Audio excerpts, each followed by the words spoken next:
All right, ladies and gents, boys and girls, Wednesday, November the 10th, 2021. Hope you're all doing well. I am Chris Phillips of the Daily Crew of the Spurs Up Show. Appreciate you all tuning in. Got a lot to get into here Wednesday. We're talking basketballs, 1-0, both men's and women's. It is Wednesday, a zoo week, of course, gambling, best bet SEC gambling picks. Of course, always taking your questions, your comments, your calls as well. 843-790-3377. That is 843-790-3377. Want to continue to hear from you. If you're wondering why, you see the whiteboard, big cock energy. What are you talking about? I got to be honest, guys. I posted the graphic this morning of what Shane Beamer said yesterday in his Tuesday presser, and we heard it. And I don't know if it clicked with you all, but I listened back to it yet again this morning. Absolutely fired me up. Shane Beamer has got big cock energy. He's got hold my cock energy for people like Coach Ford and the other doubters out there. So I'm fired up. We're getting after on a Wednesday. And again, guys, it's all brought to you by our friends. Great segue, by the way, over at Dason and Shalabi Law Firm. Guys, Dason and Shalabi Law Firm, they're young but experienced and aggressive attorneys. They're both former prosecutors who used to represent insurance companies but switching sides. They both worked at larger law firms where they represented hundreds of clients at a time. And, guys, they both left to start their own law firm because they understand you're not just a line item, you're not just a number, you're a real human being and should be treated as such. And Phil is going to piss me off. Call from. Damn it, Phil. Phil here. All right, Phil. This better be good if you're interrupting the ad read, bro. This better be good. That's all I'm saying. I apologize for interrupting Mid-ad read, Phil. Somebody's got to pay the bills around here, man.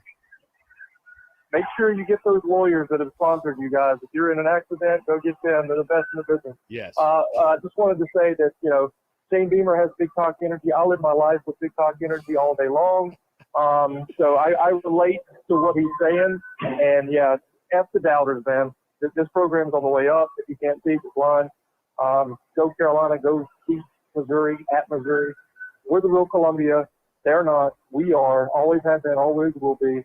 I'm wheels down here in Charlotte, waiting on my ride to pick me up. Got a huge weekend with Carolina Rugby this weekend, alumni weekend. I'm going to delete some beers. You better believe it. Heading down to Columbia on Friday. We've got our alumni game that day. Saturday, we're playing Bama. We're going to kick the shit out of them. It's going to be awesome to watch. We're going to take that rugby ball and ram it right up their ass. So anybody wants to see some beautiful rugby, come out to Bluff Road on the pitches there on Saturday. It's either going to be noon or 1 o'clock. 1 o'clock, I'll let you know further on as it happens. I've got a rugby board today, Friday, in person. So, hell yeah. If you see a tornado coming through Columbia, that's me on Friday. Watch out. Love it. Phil, thank you. Hey, I appreciate the call. Definitely let us know what time the pitch is on Saturday. Definitely let us know. Sure will. Go Cox. Go Cox. I appreciate it, Phil. Great stuff there. Great stuff, Phil. Okay, where were we now with the average? Like I said, I want to get this in. Again, they're a small boutique law firm, treats their clients like family. Guys are going to know who you are and treat you like a client and not a number. They handle injury cases that arise from car accidents and work accidents. Guys, do not try to take on the insurance company yourself and involved in any type of accident, no matter what it is. The last thing you should be dealing with is paperwork, dealing with the insurance company. Let the experts over at Dason and Shalabi Law Firm handle it for you, guys. They use the latest technology to make representation efficient yet effective. Again, let them take care of everything for you. You don't even pay them unless they recover money for you. Rami's in Columbia, Curtis is in Charleston. They handle cases statewide. They also offer virtual or in-person consultations at no charge. Guys, give them a call today in Columbia, 803-973-0304, or in their Somerville location, 843-388-3368. Or, of course, guys, your one-stop shop, their website, dsinjurylaw.com. That is dsinjurylaw.com. for more information. Again, guys, that's our friends over at Dason and Shalabi Law Firm. Be sure to check them out and tell them that Chris from the Spurs Up Show sent you. Okay, taking your questions, your comments, your calls, 843-790-3377. That is 843-790-3377 here on this beautiful Wednesday, November the 10th, 2021. I see Brack, Jeff, Travi, Dylan Prothman, Brennan M., Lindsey Hagler, Noah Johns, Paul Capers, AJ Bowers, Cody Gaskins, Andy Cohn, Tanner Land. What's going on? Appreciate y'all tuning in. Also, if you're in the Big Cock Club Discord, head over to the TDC Questions channel, to be sure that your questions are answered. We got a question already from Brack. He says, how does Clemson have the 8th hardest schedule in the country? Now, this is per Mark Ryan, So take it for what it is worth. I don't know how that math adds up. I have no idea. You look at who they've played in the ACC schedule, the mighty ACC schedule that they face year in, year out. I don't know. I don't know. I don't know how that makes any sense. But I don't think my guy Mark would report inaccurate information, if you will. But no, I don't know. That doesn't make much sense to me. Doesn't make much sense to me. I will agree with you. Again, guys, 843-790-3377. That is 843-790-3377. Like I said, guys, in case you're wondering on the whiteboard, we posted our graphic. Stephanie Lee, what's going on? Appreciate you tuning in. Jeff Sweat, Bryant Hughes. Got a great crowd in here. In case you're wondering, the whiteboard, the big cock energy. And Shane Beamer said this, and I caught it yesterday during his media availability. But listening back this morning, and we made the graphic and put that out today, that's just one of those things, listening to it, man, it fired me up. And in case you're wondering what I'm talking about,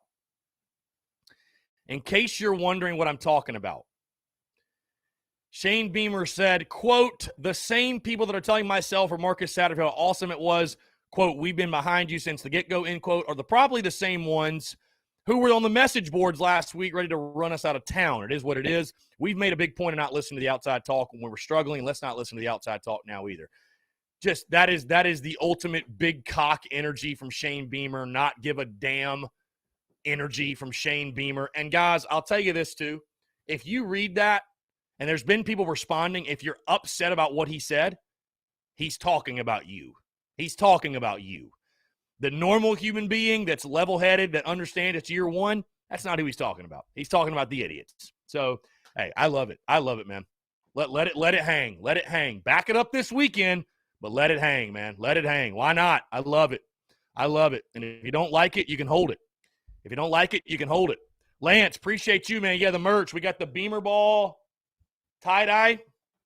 Got the Beamer Ball tie-dye. Got great day to have a day hat rocking right now. Love this thing, man.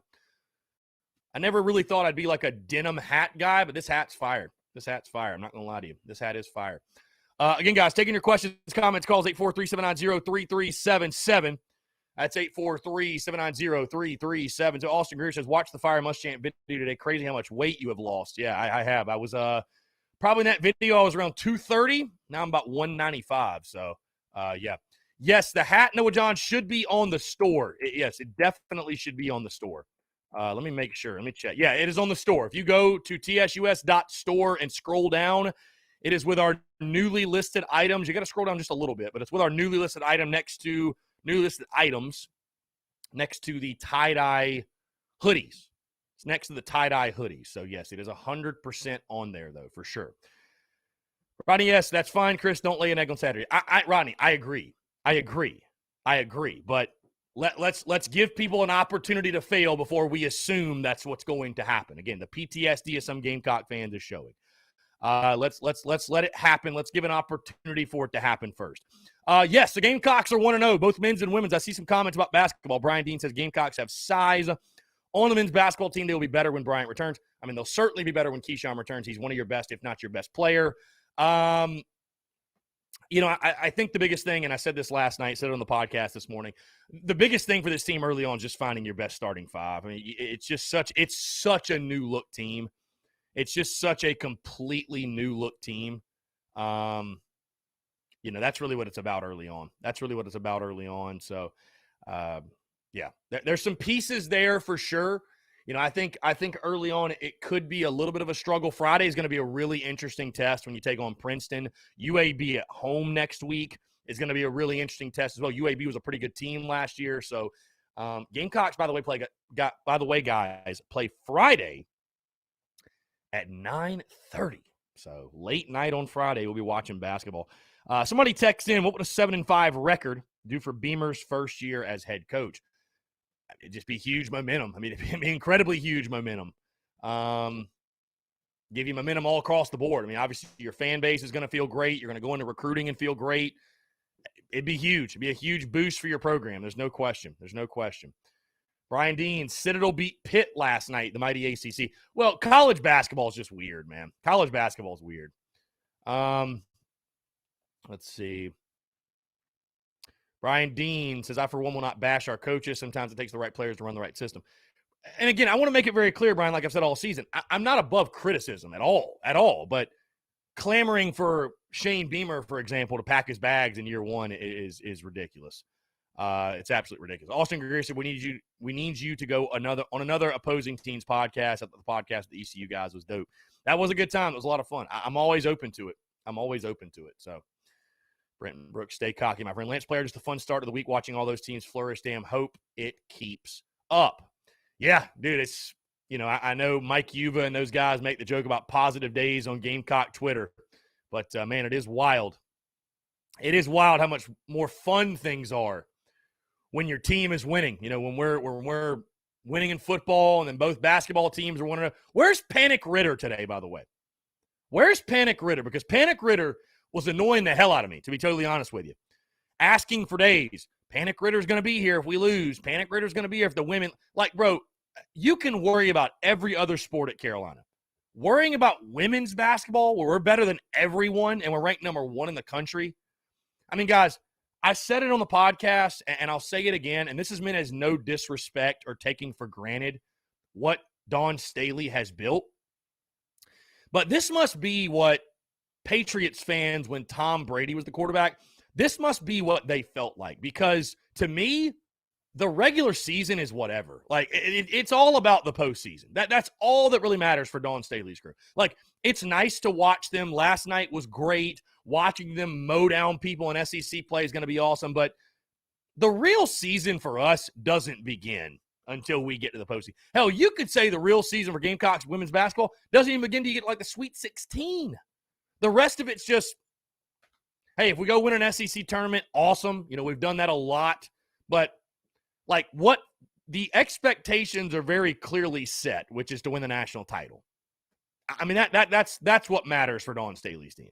Truly. So, it was great to see them do what they did last night. Great to see them do what they did last night. But like I said, guys, the real season starts in March. I mean, and I hate to say that to sound like so spoiled and entitled, but bro, when you win the way we do, it just, that's kind of what happens. Todd Smith says in the TDC Questions channel, he's got South Carolina 24, Missouri 13. I like it, dude. I just win by a point. I don't even care, man. Just win by a point. I don't need style points in this one. I don't need anything of the sort. I don't need any sort of style points. Nothing like that. Just go win a ball game. Noah John says Cox 90, Missouri 0. Book it. Love that. Love that energy. Hey, speaking of that, guys, speaking of predictions, I won't drop mine till Friday. But you know who has dropped their prediction? Our good friends at collegefootballnews.com, and Pete Fuchak and that crew continue to do a fantastic job. So without further ado, let's go ahead and dive into this. Why South Carolina will win, why Missouri will win, and then we'll go into what they think is going to happen. So, collegefootballnews.com, Pete Fuchak, why South Carolina will win. So what did South Carolina do that was so right against Florida in the stunning 40-17 win? Hey, running game. Welcome to the 2021 season. The Gamecocks had the talent in the backfield from the start, but it hasn't been able to get going on a regular basis without more than 153 rushing yards against any FBS team. Kevin Harris looked like his 2020 self with 128 yards against the Gators. Zaquandre White took off for 111 yards, and the O went for close to 300 yards in a dominant performance. The Florida defensive front is a brick wall compared to Missouri's defensive line. It's a bit of an upset that Georgia only ran for 168 yards in its 43-6 win over Mizzou last week, but South Carolina isn't going to get away from what it wants to do. Run some more against the nation's second worst defense. Why Missouri will win. The South Carolina offensive performance against Florida wasn't normal. The attack really didn't run all that well all year. There are too many turnovers, and there's a massive problem on third downs. No, Missouri's defense can't hold up against anything, but the offense can move the chains a bit, at least when it's not going against Georgia, and the D can force a few takeaways. The South Carolina run defense has had its issues at times. Tennessee, A&M, and Kentucky all ran without a problem, and this week it has to deal with Tyler Beatty. He wasn't used much against Georgia, but he ran for over 200 yards in 2 of the 3 games before that, and he should be ready to roll after running just 9 times against the Bulldogs. It'll be up to him to take over the game because ... All right, going into what's going to happen. Missouri quarterback Connor Bazelak is still banged up. He missed the Georgia game, but he practiced this week and might have a shot at playing. Don't count on him quite yet. Even so, Missouri should be able to run well and keep the offense moving. However, it won't be enough. South Carolina will keep the mojo going from the Florida win by running on the porous Tiger defense on the way to a 6th win and bowl eligibility. CollegeBallNews.com, Pete Fuchak, their score prediction. South Carolina, 34, Missouri, 30. So a high-scoring game in Como, but they've got the Gamecocks getting the W, 34-30. And I would take it. You talk about entertainment value. That would be fantastic to watch. A little bit closer than I'd probably like, but hey, a win's a win's a win. So 34-30, that's what collegefootballnews.com has the Gamecocks doing on Saturday. Brent Brooks says 34-17 Cox. Brian Dean says 28-17. Brandon Wagner says, I don't think we'll completely dominate Mizzou. Not sure we'd run for as many yards. Last weekend was just magical. South Carolina 24, Missouri 20. That's fair. Austin Greer, did you see my prediction that came true about Jason Brown and the blowout on Twitter? Austin, I cannot say I did. Austin Greer, do we know why White didn't play for those several games? I think he's the most explosive running back we have on the roster as of right now. Maybe he was hurt. Who knows? I mean, I have no idea. I got to be honest. I don't know.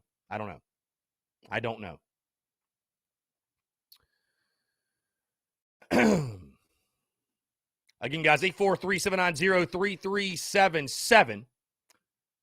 That's 843-790-3377. Taking your questions, your comments, and your calls as well. Like I said, great podcast drop this morning, episode 533, talking the basketball wins last night, talking Shane Beamer's Tuesday presser, talking SEC gambling picks, best bet. Of course, guys, my best bet is locked in. I've got the Gamecocks +1. So spoils my prediction, but I think South on a +1. I think that is the play. So Joey Guyton says 20-13 Gamecocks. I think our defense is a little underrated. I will say, them not having Connor Bazelak is a big blow. I do still somewhat worry about stopping the run. Tyler Beatty's a really good running back, and Mizzou can run the football. Call it for what it is. They can run the football fairly decently. So, and we've shown struggles against the run. So, I see Jimmy Clark saying 38-14 Gamecock. I will tell you this. I don't see it being some huge blowout. I just – listen, guys, here's the thing. And I talked about this with a good friend of mine this morning. Things are never as good as they seem. Things are never as bad as they seem. So you guys know what I've done all season, right? I've injected perspective into your world, and I'll continue to do the same this week. I will not let you, when you get carried away, I'm going to reel you back in real quick, okay? South Carolina played its best game on Saturday against Florida. Would anyone deny that? Would anyone deny the Gamecocks played their best game against Florida on Saturday? Things are never as good as they seem. Things are never as bad as they seem, right?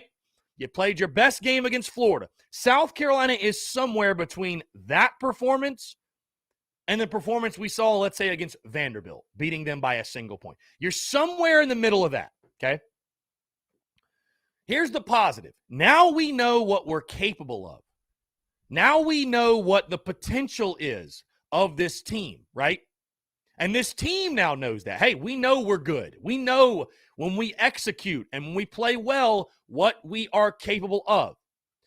Can you realistically, in my opinion, expect the Gamecocks to duplicate that magical performance from last weekend? I don't think so. Guys, you're not going to play that way the next 3 games. You're not going to play exactly that way.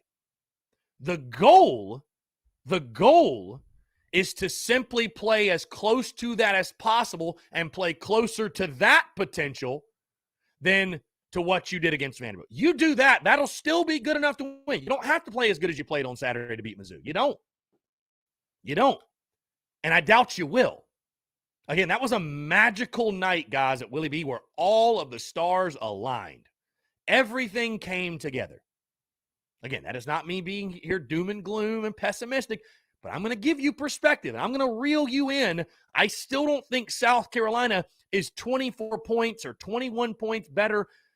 And I know they just won by 23, but to think that's going to be the norm now, that all of a sudden after the bye week, the Gamecocks are going to go beat people by 3+ touchdowns, I don't see it.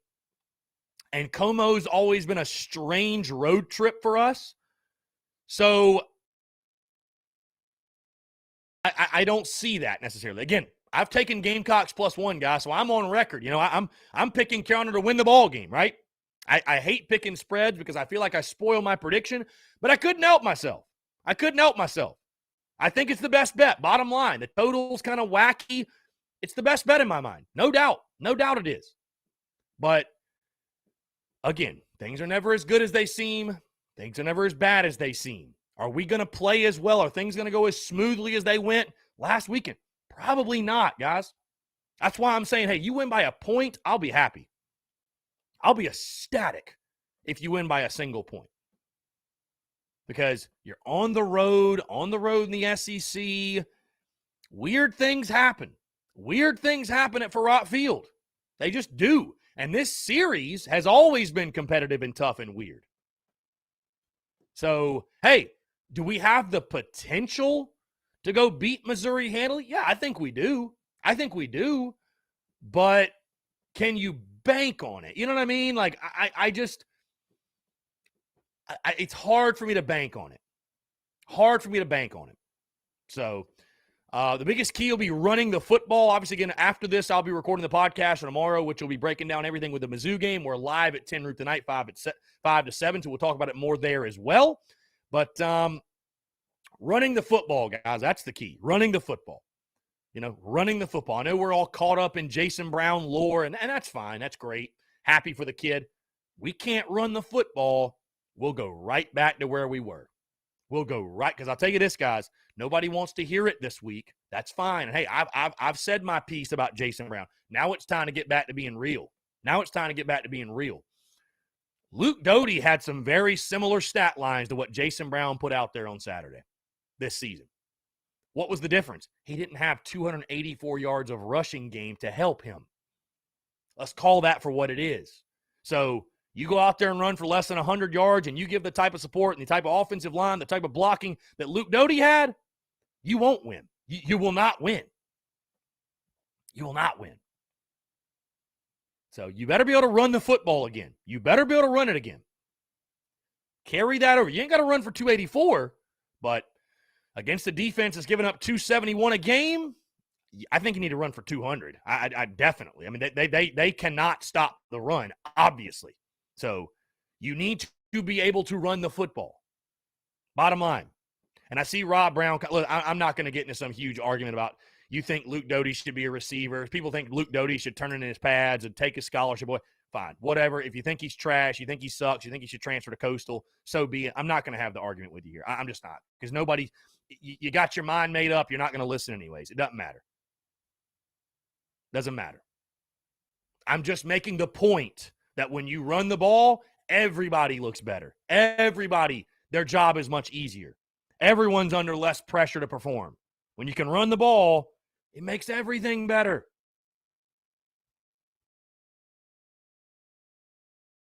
Tim Dorn talking about Brown didn't turn the ball over like Doty did every game. When did Doty turn the – yes, the Vandy game. Outside of that, when did he turn it over? Again, people have got their minds made up. It is what it is. We're not going to – we're not going to have this argument. Again, you guys have got your minds made up. Some of you do. Some of you got your – he should turn his pads in, convert to wide receiver, never get another snap at the quarterback position. I get it. Whatever. Cool. You can die on that hill. I don't know why our fan base hated Luke Doty so much from the jump anyways. I mean, at this point, if the guy, maybe he should transfer. Go play somewhere else. I don't know. Our fan base just shit on the kid all year long. I don't really understand why, but whatever. Maybe I'm too nice to him. Who knows? Maybe I'm too nice. All right, let's we got a text here. Again, my only point was running the football at the key because Jason Brown will look very human. He'll look very mortal if we can't run the ball. I'm just putting it out there. I don't think he's going to throw for 350 and we're going to win the game. I don't think so. Maybe I'll be wrong, but I don't think so. We do have a text. Says, I love what we did last week at home dismantling Florida. Honestly, that was a historic showing for us against Florida. I had the same feeling as the 2012 Georgia dominating win. I feel like we'll go into Mizzou with confidence. It's going to be at home and with cold temps. I think Mizzou will play better than some think. I still think we're the better team with a better defense. I think we run the ball better than where we were before Florida, but not quite as explosive running as last week. Jason Brown plays well, and we do just enough to get to bowl eligibility. I have Gamecocks 27, Mizzou 24. I like the score. Again, the game plan for Jason Brown, do exactly what you did last week, which is, guess what he did? Took care of the football. He was accurate. He evaded pressure, but don't play us out of the game. You don't have to throw for 300. The stat sheet doesn't have to be gaudy. Just take care of the ball and don't make any mistakes and put our guys in best possible position to make plays. That's it. That's it. So you do that, we can run the ball, we'll have success. Pretty simple. Pretty simple. Pretty simple. So, again, all we got's all we need. We got Jason Brown this week. I'm excited. I mean, he played well. He played well. I mean, again, though, I'm not expecting he needs a run game. This offense as a whole just needs to run the ball well to have success. That's it.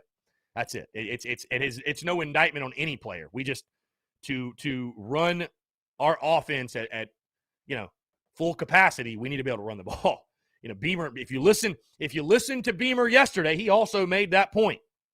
Talking about, hey, offense was staying on time. We're gaining yards on first down, getting in 2nd and 6s, 2nd and 5s. We're not in 2nd and 11s.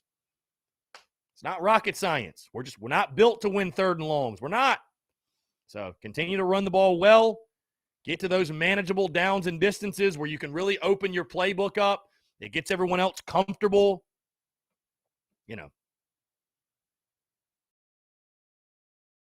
Lance Players is 23-21. 23-21. Gamecocks when AJ Bauer says 28-10. South Carolina, I think our defense steps up again and shuts them down for most of the game. I'd love that. I'd take that. I think Mizzou will score a little more than that. I do. Again, the over-under is 55.5 or something, 54.5. I think Mizzou will be able to run the football a little bit. Again, the whole Basilak thing, that's the big we don't know anything yet. But the whole Basilak thing is a huge key too. Huge key as well.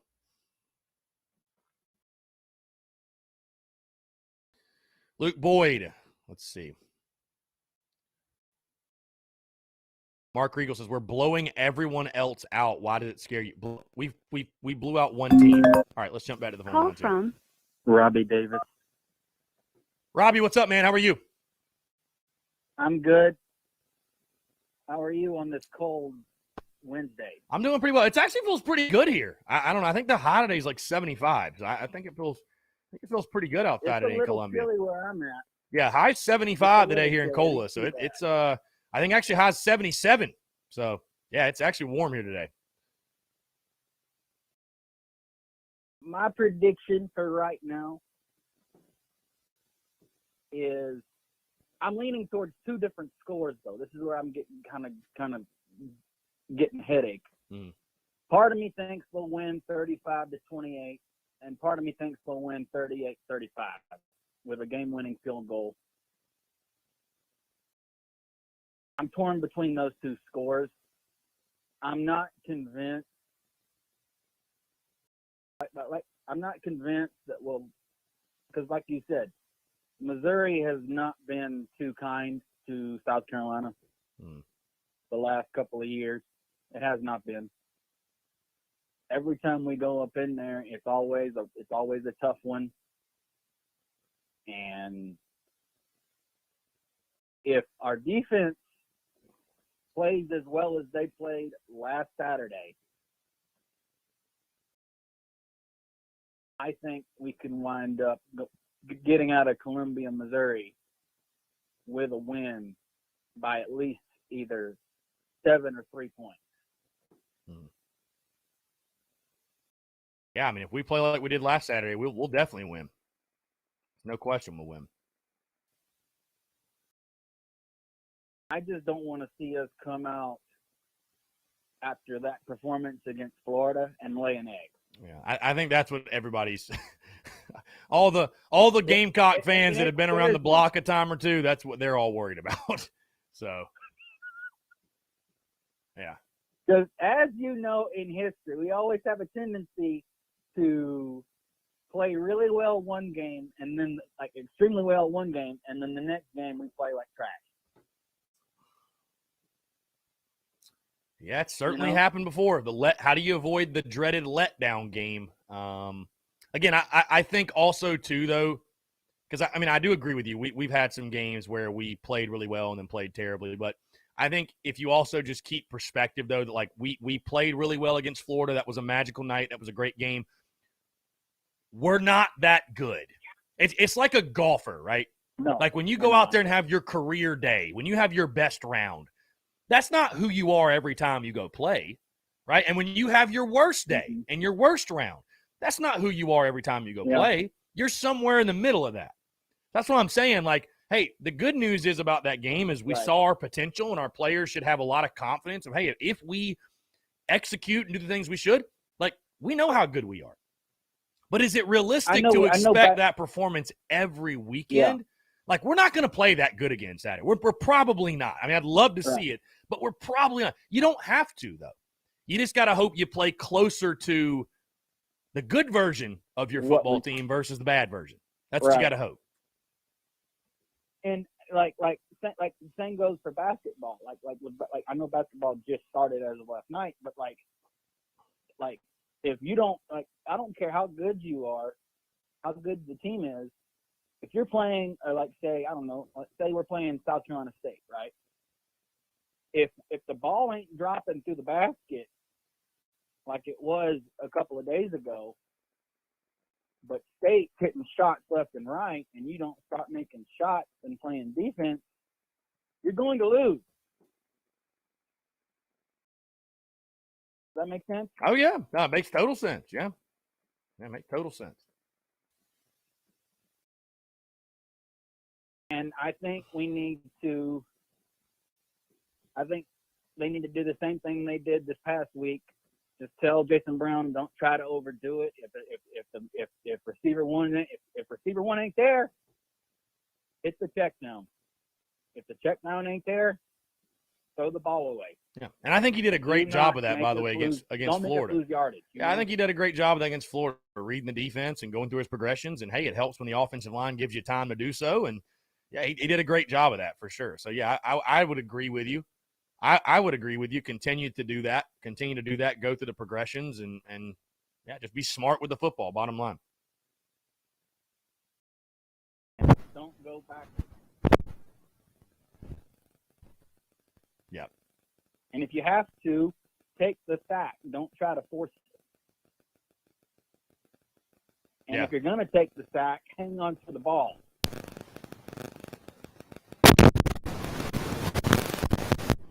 Give me 1 second, guys.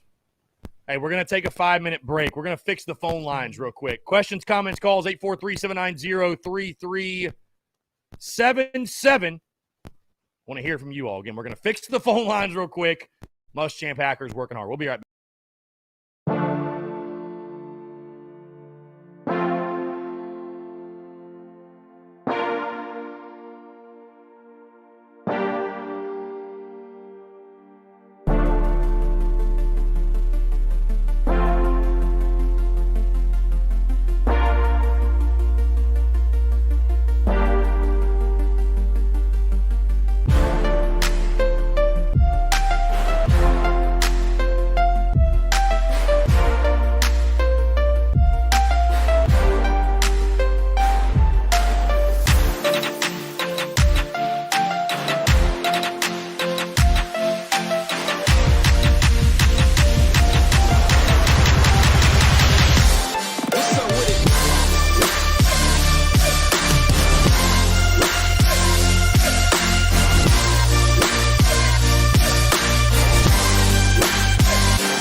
All right, guys, we're back. 843-790-3377. That's 843-790-3377. Apologize for the abrupt exit there. We're having technical issues with the phone lines, but again, we should be good. We should be back. So, hey, Robbie Davis, if you want to call in and finish your thoughts, you're more than welcome. And again, would love to take questions, comments, calls from all of you. 843-790-3377. That's 843-790-3377. Twan Love Kick says, Chris, my goodness. I mean, really, as soon as we come back, I don't know what's going on. I think this cord's a little finicky, to be honest with you. All right, there we go. Now we're good. Twan Love Kick says, Chris, will beat Mizzou by 21, and Doty can transfer. JB is the man. I hear you, man. People want him out of town. It's wild. Anyways, whatever. Hey, whatever's going to happen is what happens. Just want the best 22. We'll go from there. Let's see. Anyways, taking questions, comments, calls, props to Jason Brown for taking care of the ball. Absolutely, for sure. Caden Gibson, how far is Parker White away from the record? I'm not 110% sure, but he's got to be getting close. Jeff Sweat, ball security is going to be key. The temperature will be 40 degrees, and it's hard to hold on the ball when it's that cold. I do agree. Yeah, got to protect the football. All right, let's jump back to the phone lines here. Call from Robbie Davis. Robbie's calling me.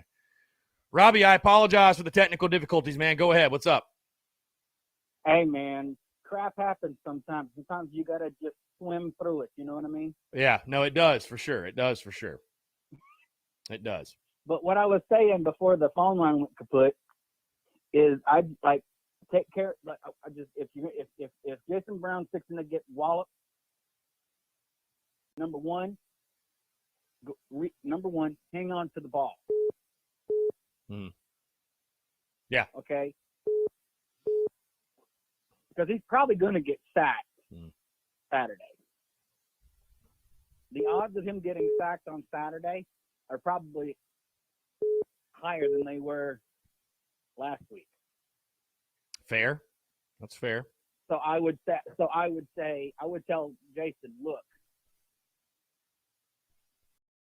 if you know you're going to get hit, priority number one, hang on to the ball.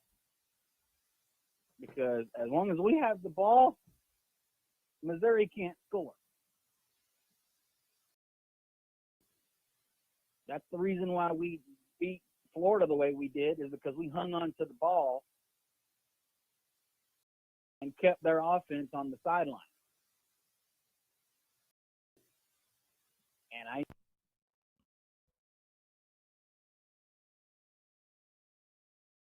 What just happened?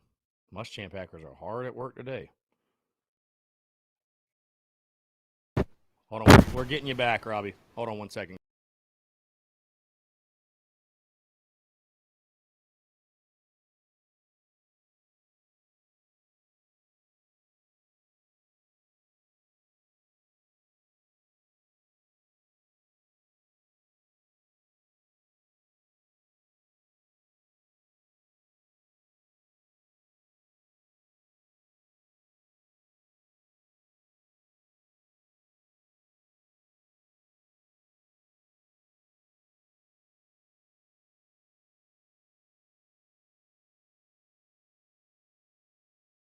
their phone.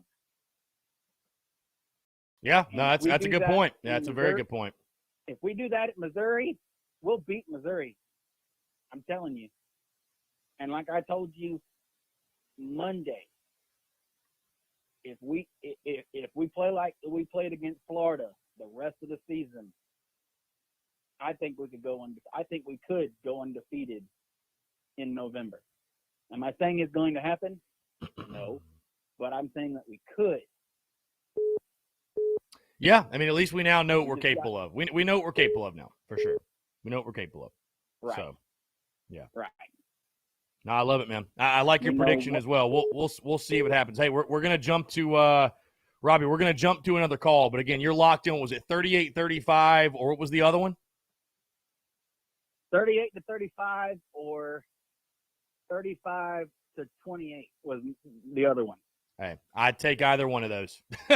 Wildly entertaining games, too. Why not? Why not? All right. You have a good one, all right? Appreciate it, Robbie. Take care, my friend. Good stuff. 843-790-3377. Sound should be good, guys. I actually had the mute button on, so that's why you lost the sound. I was trying to fix the phone lines because as you guys might remember in the beginning when it had that nasty screeching noise, that's what I was hearing on my end, so I wanted to make sure that you guys didn't hear that. So one of these days, hey, it's a process, guys. One of these days we'll have like a full-on soundboard, huge setup. One of these days I'm going to have a producer, all right? One of these days I'm going to have a producer that does all this for me. Like, I don't have to do it. Yeah, so Zachary Barker says he sent a text. I do believe I did see that text come through. It says, agree with the points about Doty. The fan base has always been low on him. Went back and looked at his stats, similar to Jason Brown. Only threw 3 picks. I think he really just needs development. Yeah, again, it's an over-exaggeration. Again, I would say Luke Doty's stat line was very similar to Jason Brown's against Florida in the Kentucky game. The difference was we could not run the ball.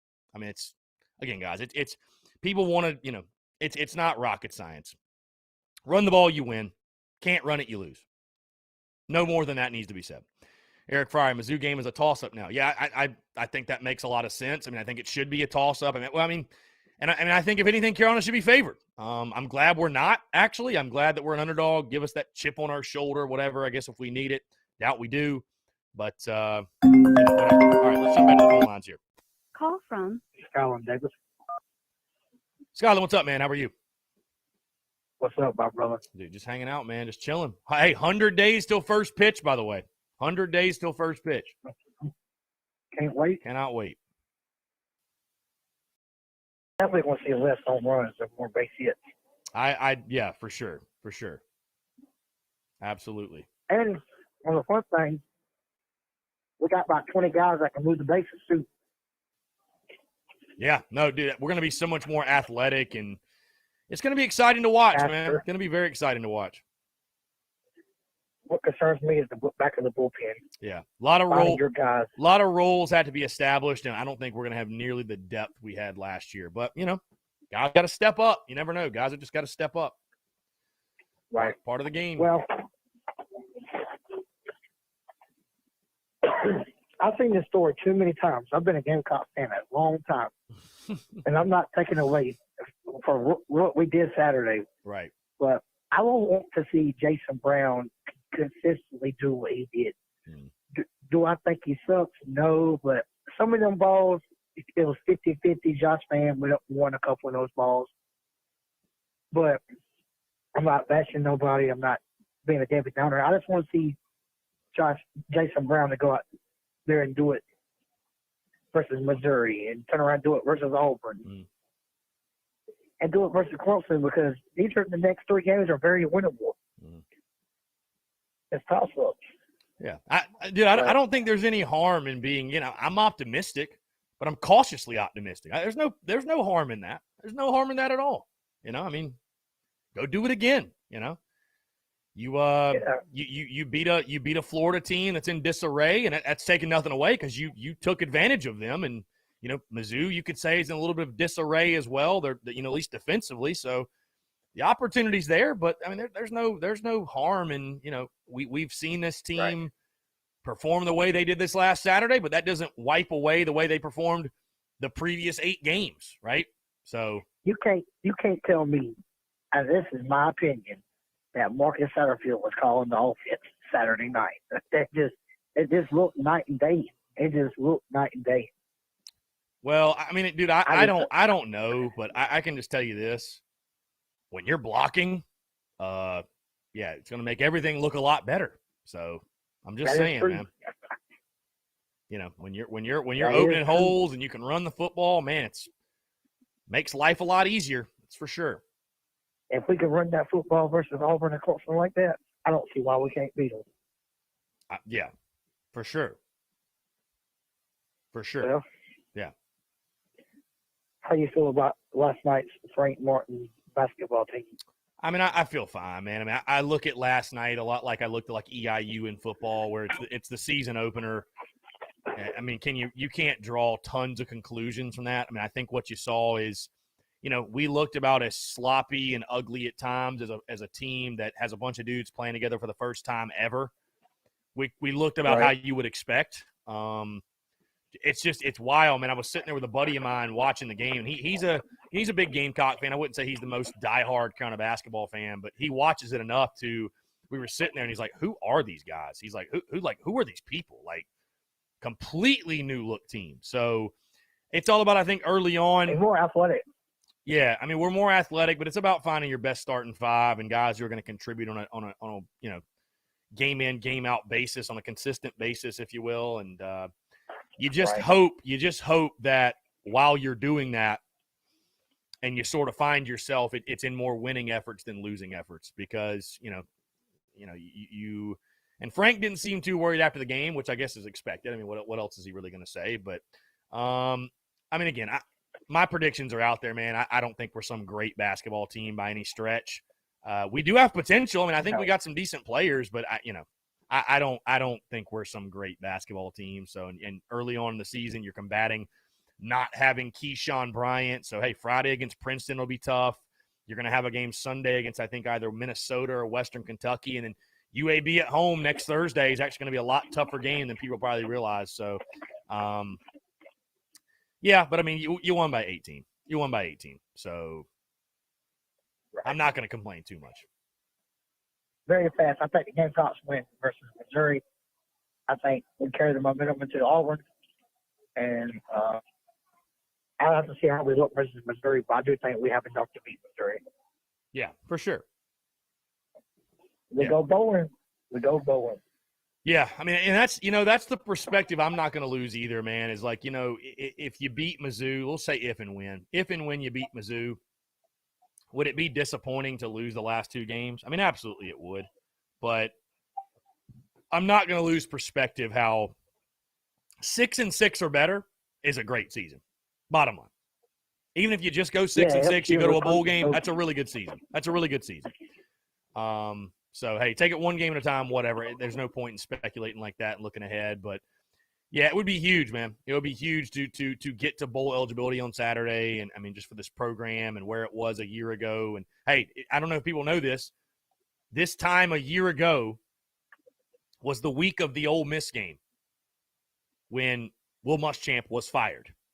So it's crazy. He got fired early that morning. Mm-hmm. Yeah. So like this time a year ago was the Tuesday following Texas A&M at home and going into the Ole Miss game on the road. So, I mean, it's we're in a much better spot right now, even at 5-4, than we were this time last year. That's a fact. And the Florida game and this game is so big because if you get to a bowl game, it helps you in recruiting tremendously. You have something to sell here. Yeah. So, all right, Chris, you have a good day. Scotland, I appreciate you, my man. Thank you so much. Great stuff. 843-790-3377. That's 843-790-3377. Scott Stamey says, Mizzou's going up like 275 on the ground. Run the damn ball. I hear you. Run the ball. Keith in the TDC Questions channel says, a touchdown late. South Carolina 24, Missouri 17. Again, the funny thing is, man, I'd take that score. I know my buddy Eric Fryer. I stumbled across his post on Facebook. I think he's got like 35-13 or 38-13. And hey, I'd take that. Obviously, I'd love that. I'd take 21-20. I don't even care, man. You can notch that sixth win. That is all that matters to me. Doesn't matter.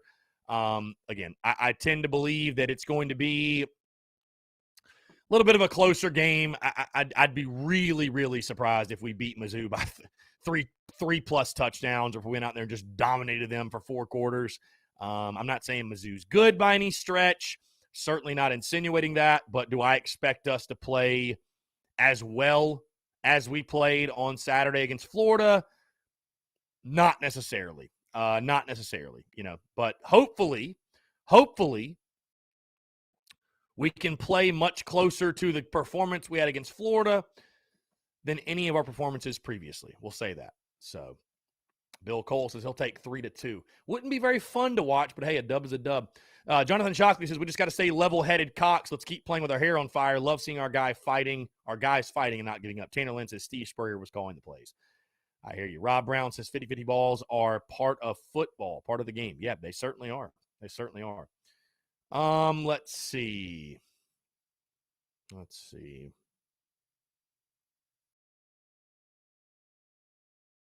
Nan Martin, what's going on? Appreciate you tuning in. Again, taking your questions, comments, calls, 843-790-3377.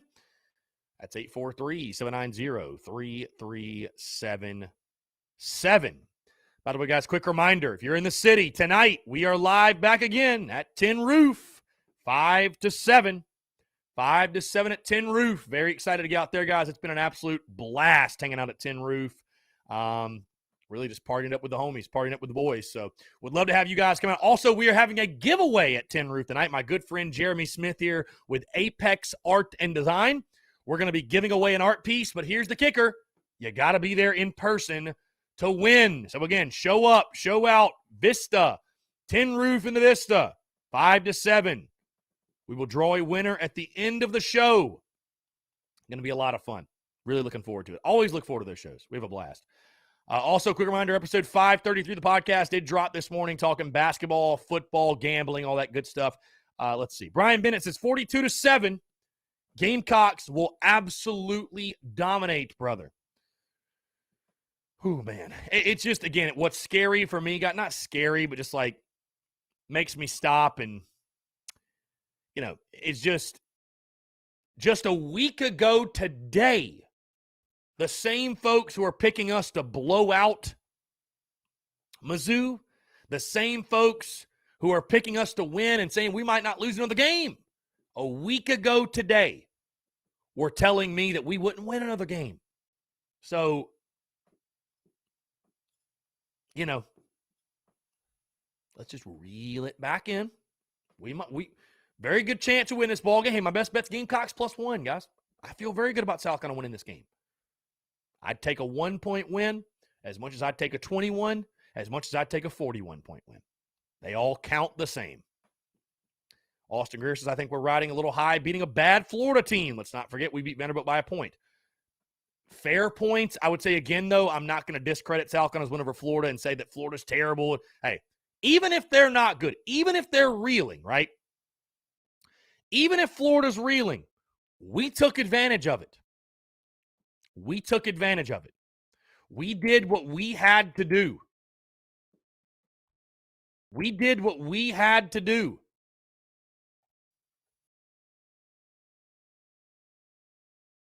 Right? So, we took advantage.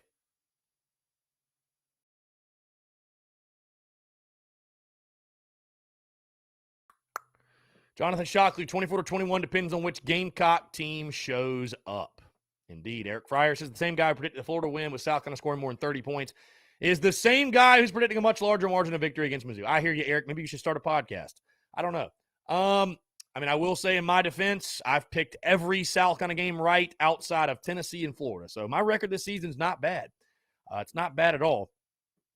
And on one of those occasions, I was wrong on the wrong side of things, and I was wrong on the right side of things this past weekend. So, you know, hey, what South Carolina did was nothing short of shocking against Florida. Let's just call it for what it is. It was nothing short of shocking. You know, you're a 20 and a half point underdog. You win, that's shocking. Call it for what it is. Running for 284 yards when you've been averaging 150 per game, that was shocking. So I am glad that it happened. I'm glad it happened. I'm very glad it happened. So, and I told you guys after that Tennessee loss that I was going to reel back my expectations and keep things very in perspective, and I did that. And I think it's important to do the same this week.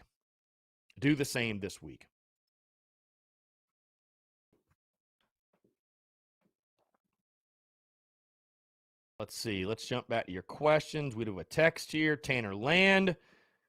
Tanner says, if something happens and we win out or win the next 2 out of 3, do you think Beamer should still look for an offense Offensive line coach, I think is what you're trying to say. I wouldn't shed a tear if Greg Atkins was looking for a new job. I wouldn't shed a tear at all. So I'll just leave it at that. Would not shed a tear at all. Let's see.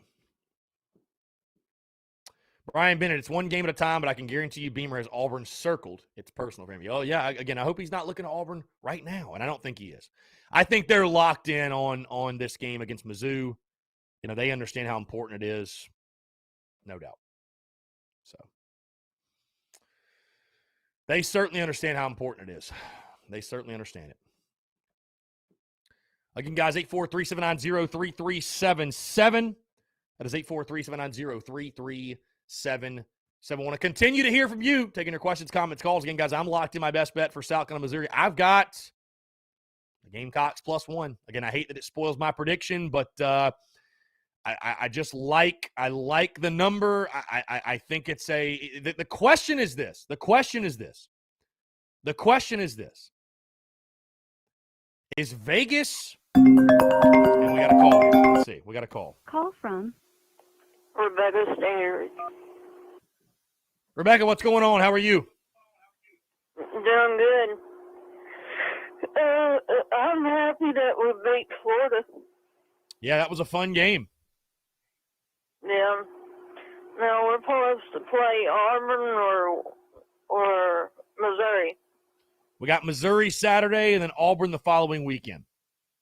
Okay. Well, I didn't know because I thought I asked about it. Mm-hmm.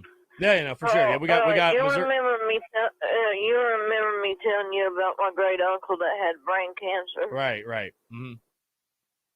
Today is his birthday up in heaven. Well, happy birthday to your great uncle then. Happy birthday. He's the one that went to University of South Carolina for 2 years and then University of Aiken. I got South you. Carolina. Yeah, I'm from that area, so happy birthday to him for sure. Yeah. I got family in Aiken. I'll tell you, I miss going down there. Yeah, Aiken's awesome. Again, I'm from North Augusta, so that area. So Aiken's an awesome place. Bro, I love the horse statues that they got down there in Aiken. Mm-hmm. Yeah, they're cool. They're very cool. Anyway, I hope that we beat Missouri. Is Missouri any good this year?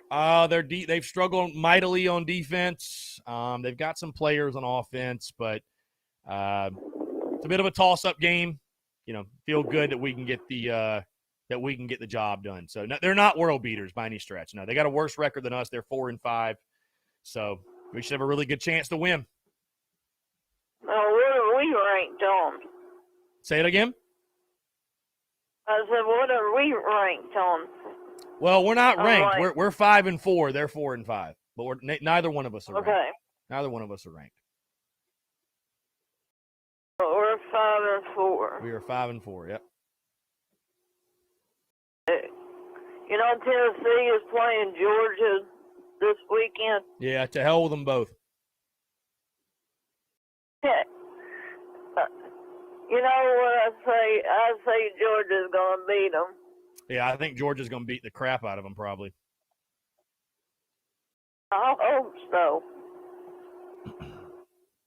Yeah, I got the under 55.5 in that game. I think that's a no-brainer. No-brainer pick.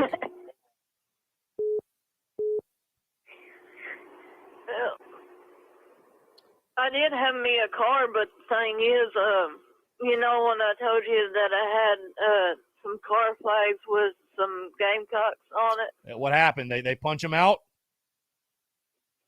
Nope. My car went to car heaven. Car heaven. Wow. Broke the head gasket and the starter went out. Wow.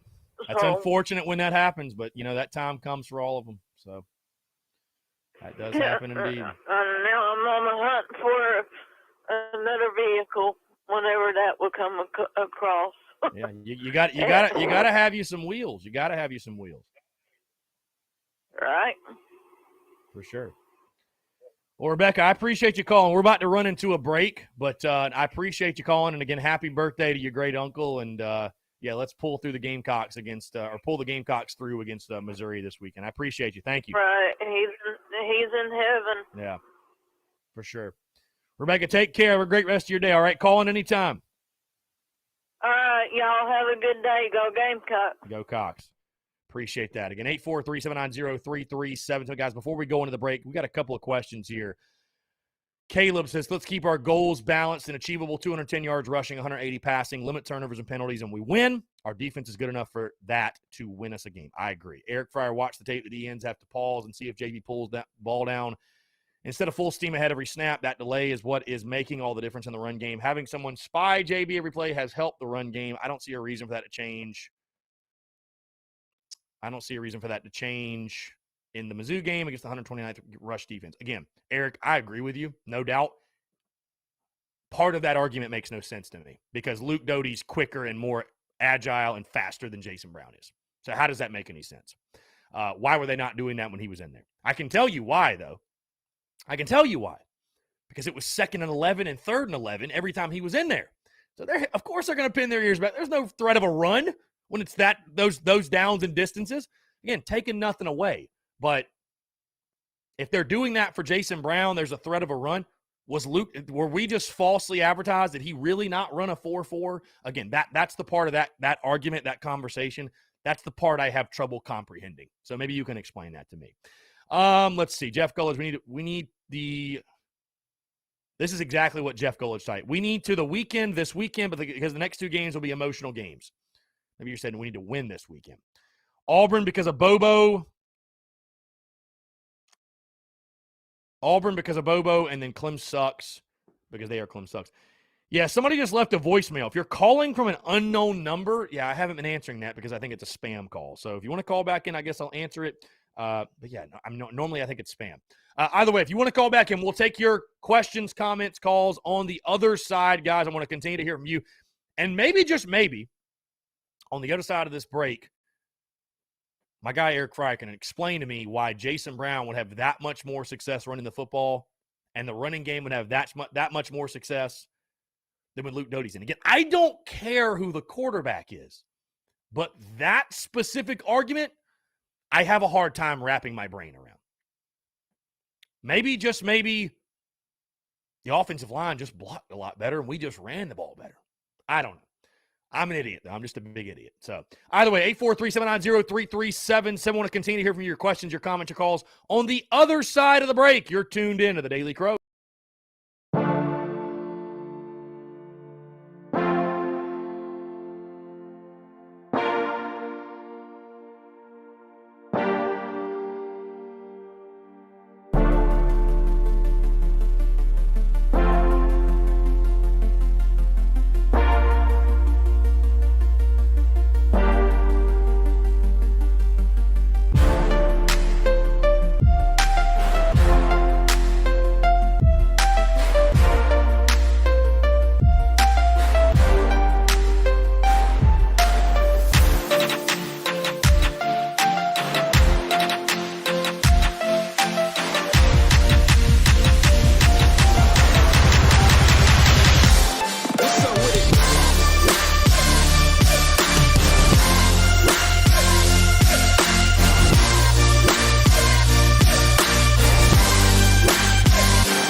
Ladies and gents, boys and girls, we're back. 843-790-3377. That's 843-790-3377. Taking your questions, your comments, your calls as well. Want to continue to hear from you. Nan Martin says, last week early, I said I felt great about the game.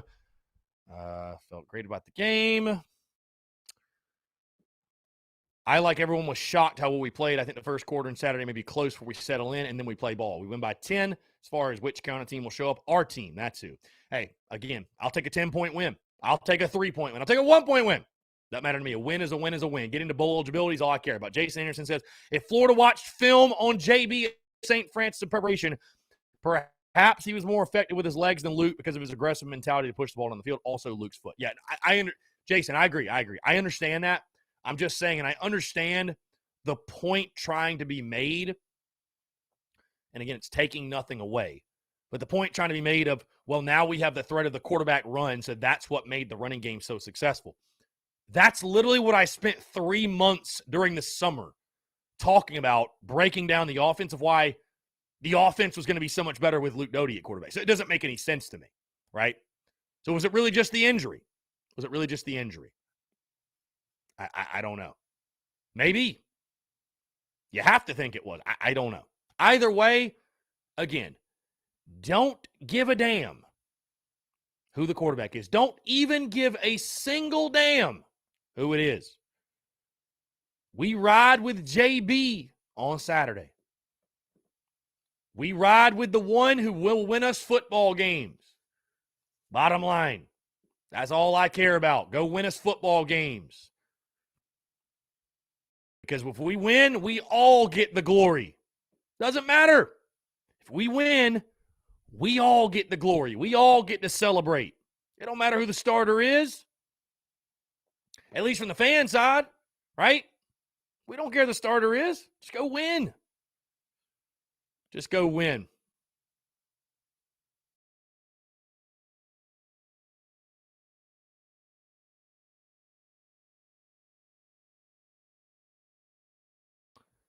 Again, guys, 843-790-3377. That's 843-790-3377.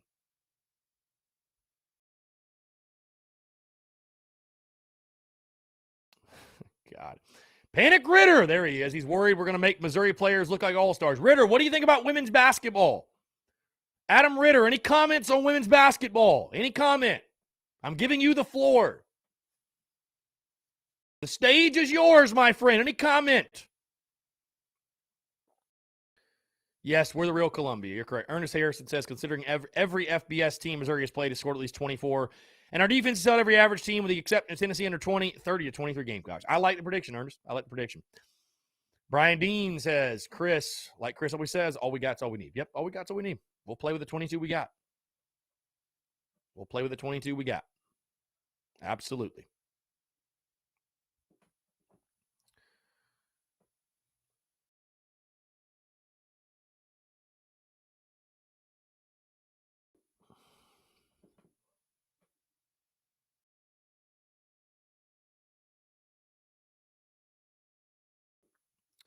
Again, guys, 843-790-3377. That is 843-790-3377. Adam Ritter says, last year's game worried me. We looked good just because it was on the road. I'm glad we won. We looked good. Love your work, Chris. Appreciate you, Ritter. I just want to give you an opportunity to show some love to Dawn Staley. I know you were worried. I know you were Panic Ritter in the building.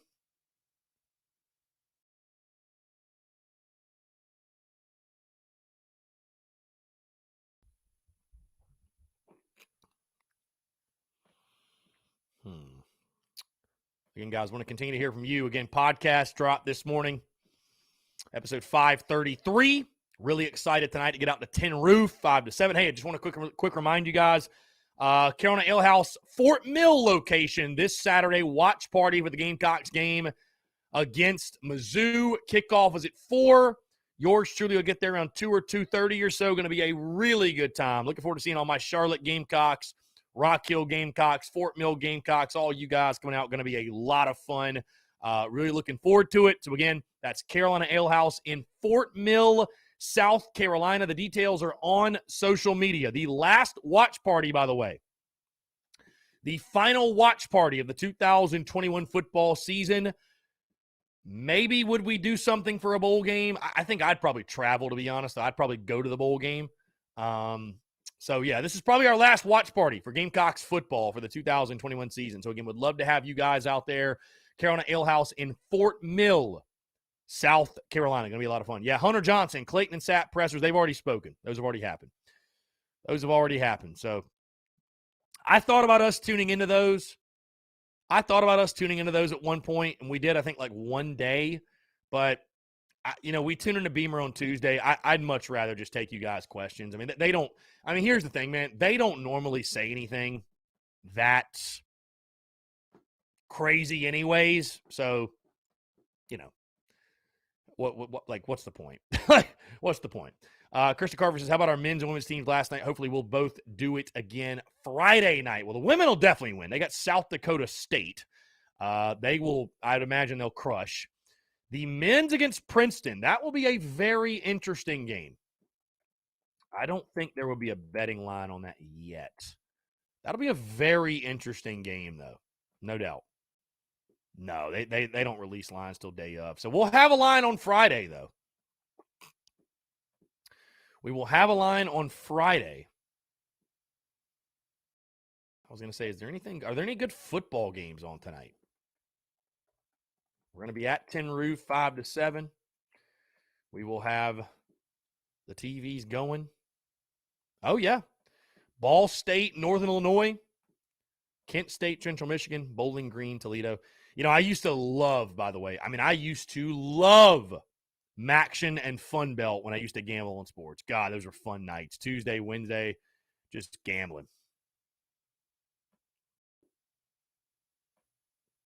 Greg Bedinger says, love a watch party in Florence next year. Love to meet you. How about them Gamecocks? Yeah, Greg, we'll do it. I sincerely hope we do the watch parties yet again. It's been a blast, honestly. Chris Carver. Okay, it's South Dakota. My bad. South Dakota. Eric Fryer, the betting site I use for prop plays is Prize Picks. PrizePicks.com, or you can download the Prize Picks app. When you sign up, be sure, Eric, use the promo code TSUS. They'll give you a 100% deposit match up to $100. So it is Prize Picks. Exactly how it sounds. Prize Picks. So they have not released. Well, let's see.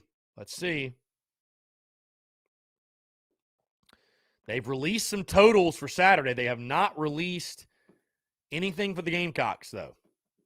No totals for the Gamecocks. At least at quarterback. Let's see if they got anything else. Let's see. No, I don't think they've got anything for our game yet. No, nothing for our game. Okay, so we'll update that as we go throughout the week. Trevor Boyd, yes, Prize Picks is definitely addictive. Austin Greer, we do have a lacrosse team. It's club, though. And we're actually trying to get the head coach of the lacrosse team on the podcast. So, Jonathan Shockley, I'd like to see Juju in the Wildcat more this week to help get the running game started. I'm down, man. Juju needs to touch the football, no question. Juju needs to touch the football.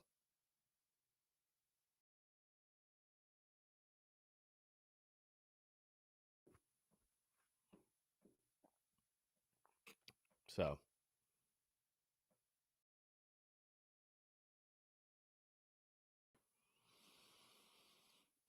again, guys, 843-790-3377. My best bet's locked in. I got Gamecocks +1 in this one, folks. Gamecocks +1. The line has sort of been kind of funky. Line's been funky, going across the number on some sites. I just don't know how you can bet on Missouri in this one. I don't know how, and I don't love the total. I think Gamecocks +1 is the play. I really do. Hunter Herlong, can you bet on any player on Prize Picks or just the ones they offer you? Well, they normally offer all of them.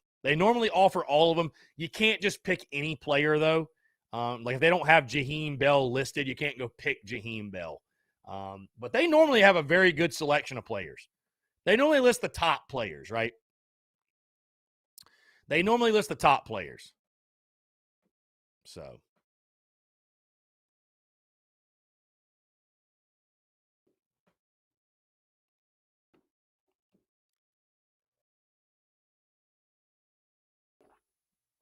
Anybody making the road trip to Columbia, Missouri this weekend?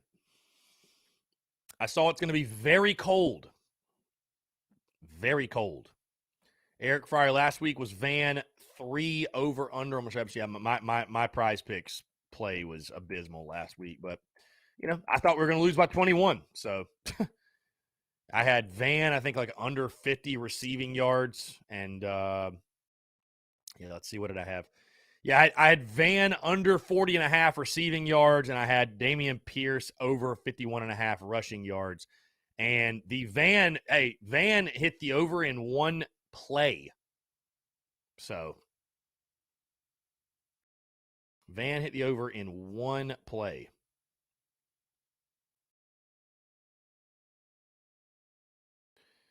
Yep. Hit the over in one play. Is what it is.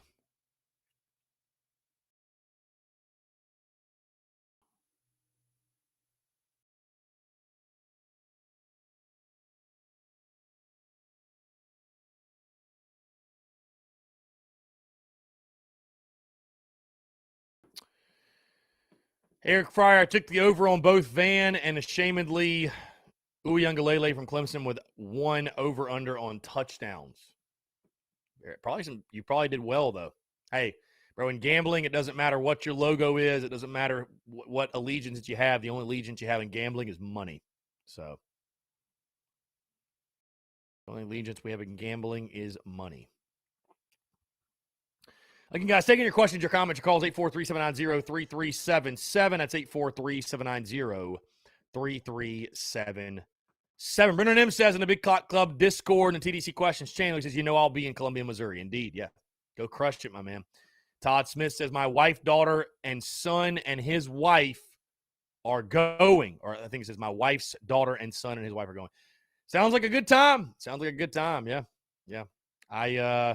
I'm looking forward to being at the Fort Mill location at Carolina Ale House. I think I told you guys over the summer, we went to Missouri for my brother's graduation from basic training, and we drove, and I would never do it again.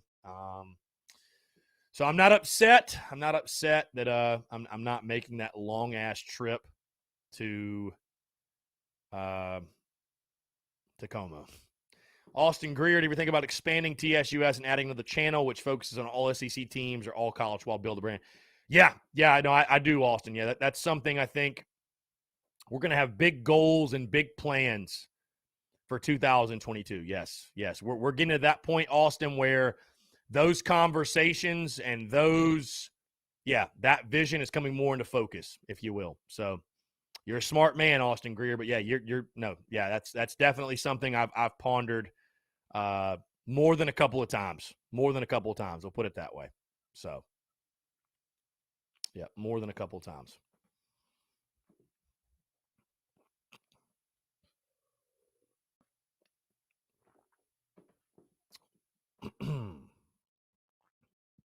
Heck, I've even thought about me doing the national stuff and bringing somebody else in to do the Spurs Up show. I don't know that I could do that, man. It'd be so hard to detach from my baby, basically. You know what I mean? Like it'd be very tough. It'd be very tough.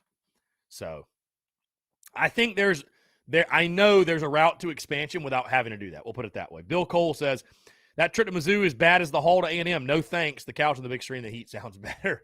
Yeah, I'd love to go to a game there one day. Don't get me wrong, but it wouldn't be my first choice in regards to a road trip. We'll put it that way. Wouldn't be my first choice. So, yeah. So, let's see.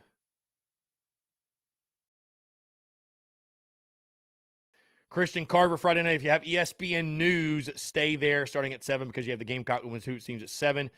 So men's are on ESPN News as well. I did not know that. Aaron Thompson, this is water, my friend. This is water. Mark Riegel says, do you still think we don't have the playmakers? I wouldn't say we have a great roster, Mark. I mean, I think, again, everything clicked. We ran the football and we executed and good things happened. Do we have one of the best rosters in the SEC? Not particularly, no. No. So, you know, nobody ever doubted we had some decent players, some good players here and there. Nobody ever doubted that. Top to bottom, do we have an elite roster? No, I don't think we do. No. We got some guys that can make some plays, though. And again, when you run the football, it just opens all of it up. Guys are going to look a lot better when you can run the football, Mark. Right? That's not taking anything away from anybody, but, man, it's a lot easier to make plays when you can run the football. So, you know, do I think, Mark, we're built to go throw it 50 times? And, you know, do we have Oklahoma-style guys on the outside? No, I don't think we do. No. I think we're a team, like I said, all preseason long, and if you can't accept this, I don't know. I mean, I don't think it's an indictment on us or a bad thing, but it's just the truth and the reality. We're a football team that we need to run the ball effectively. We need to run for 5+ yards per carry, 200+ yards, let the run set up everything else, pick and choose our spots in the passing game, which is exactly what we did on Saturday. Hey, when we got our opportunities, we did make plays, right? Beamer talked about it, win your one-on-ones. But you do that, I think that's our recipe for success. Almost 500 yards of offense, which if you'd have told me we'd have had that against Florida, I would have laughed in your face. So, yeah, we still need to go add some playmakers for sure, but we know we have good running backs. Josh Vann has evolved into a legit player. Jaheim Bell's a stud, who I think should touch it even more. You can depend on those guys. Outside of that, still kind of trying to figure it out. But, yeah. So, James Kendall said, just popping in to say the Tiger's a lame mascot. Mark Riegel says, I look at it different. I think we've always had the playmakers. You're right, but Jaheim, Zaquandre White, Dak. Please don't list Dak in the list of playmakers. Van and Harris, please don't list Dak Joyner in that list, bro. Come on. Come on. Along with Juju, hell of a lot of talent at those positions. Yeah, we got some guys that are some athletes. Please don't list Dak Joyner in that, though. No offense, bro. Just stop. I like Dak as a person, not a playmaker. Not a playmaker in the slightest. Just not. Jason Anderson, do you think we have a 7-win roster? No. And I think that's why you should admit, or we should all admit, that Beamer's done a hell of a job. I think realistically this was this was probably a 4-8 roster. Truly, a 4-8 or 5-7 roster.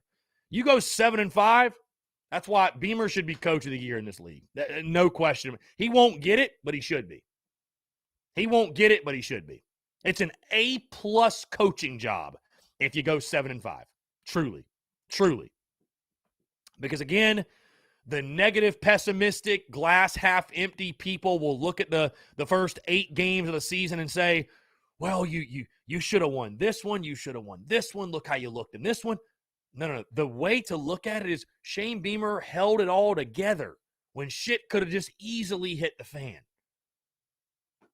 So, yeah, man. I mean, the fact, again, we're 5-4 right now, which, you know what's ironic about that? We are, pat myself on the back, Eric Fryer. We are exactly where I picked us to be at this point right now. Has it happened exactly how I picked it? No. We're exactly where I picked us to be. Literally exact same record. And in my preseason predictions, I had us losing to Mizzou, beating Auburn, losing to Clemson. Now, I think it's more likely, obviously, that we beat Mizzou and lose to Auburn. But we're right exactly where I picked us. Had us at 6-6, 3-5 in the SEC. So, which I thought would have been a great year. That's what I'm saying. That's why I'm saying, guys, keep in perspective. You get to 6 wins, we had a great year. Bottom line. You get to a bowl game, we had a great year. Great year one for Shane Beamer. That you're not going to find a single person who knows a single thing about college football or football as a whole that you ask about, hey, if Shane Beamer goes 6-6 or better, was that a great year? They're going to say, hell yeah, it was a great year. With that 2-win roster he inherited, with that 4-8 roster he inherited, yeah, he had a pretty damn good year. Did a pretty good job.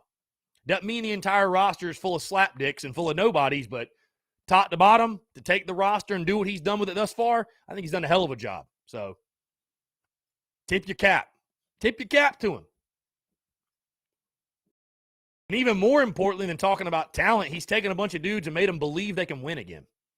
He's made them believe, they are good players. I mean, that's you got to think of like the mental grind these dudes have gone through in 19 and 20 to come into this season and keep the faith and keep grinding and keep working. I mean, that's coaching, and that's a job well done. So that's a job well done for sure. So in my opinion. But obviously Saturday was big because now you have that hang your hat type of game. You have that game where you can point to the season and say, look, this is the progress. This is the progress we were looking for. And I know that's what fans were struggling with when we were 4-4. That's what fans were struggling with. There wasn't a game you could look at and say, oh, look, there's real progress. Nope, nobody was saying that. So I'm glad we got it.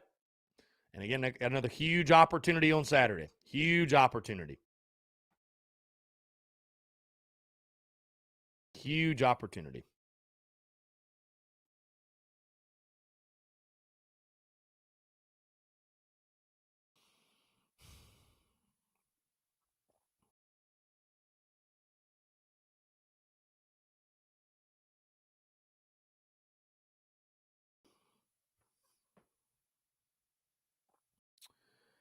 Brian Dean hearing Jamie Chadwell to Vatek if Fuente gets canned. How about that? Wouldn't that be something?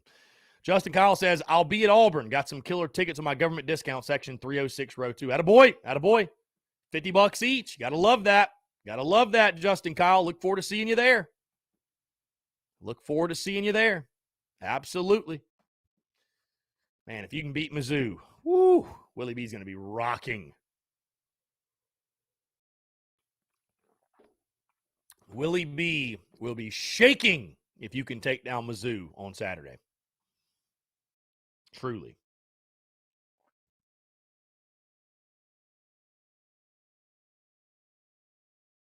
Again, guys, 843-790-33. Is there anything you... Whoops. Sorry about that. 843-790-3377. Justin Kyle going to be cheering the boys on.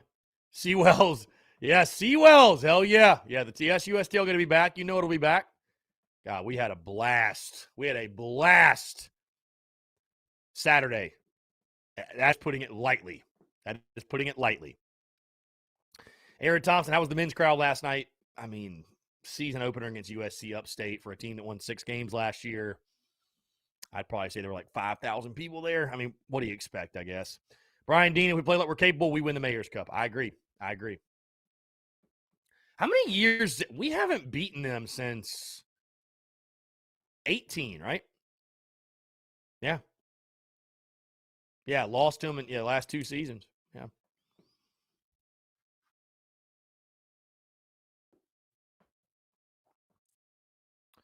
Christian Carver, hypothetically, if South Carolina were to beat Auburn, would you want Clemson as a night game? Yeah. Yeah, that is a no-brainer, my friend. Yeah, absolutely. Brian Dean, it's a 7 o'clock kickoff, not 7:30. 7 o'clock kickoff. We got a text here. Look at everything from when he took the job, adding players in the portal, new coaches going through the spring, putting in new defense, new offense, special teams, always keeping the players back from what they have been through. SEC Coach of the Year. I mean, dude, I could see it. I mean, I think Beamer's done a great job. Truly. Justin Kyle, what do you think about the men's teams? Or the men's team, he says. There's talent. We're more athletic. It's a brand new look team.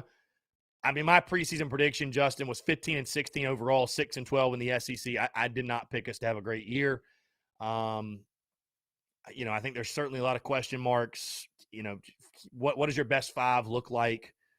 Bunch of new dudes trying to come together. I mean, there's obviously talent there for sure. I like guys like James Reese and Eric Stevenson and Josh Gray down low and Chico Carter Jr., Devin Carter, Jacoby Wright, and good new players, but it's just so many new guys. So I'm keeping expectations I'm keeping expectations very, very realistic, very conservative, because we've just seen it over the last couple of years with teams I would argue are more talented that, we're a team that, we'll pull out some games we shouldn't. We'll probably lose some we shouldn't, end up kind of 500, miss out on the tournament. I mean, what else would you expect, Justin Kyle? What else would you expect? I mean, we've just done it year after year after year. So until we don't do that, that's what I'm going to pick. That's what I'm going to pick. So he says maybe 17-15 or 18-14 and 500 in the conference. That'd be a fantastic season. Fantastic season.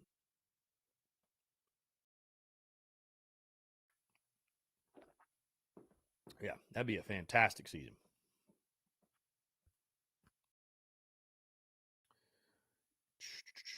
Again, guys, 843-790-3377. Yeah, how about Dawn Staley's squad getting the job done? Beating NC State last night. Again, guys, like I told you, I'll go ahead. You know what?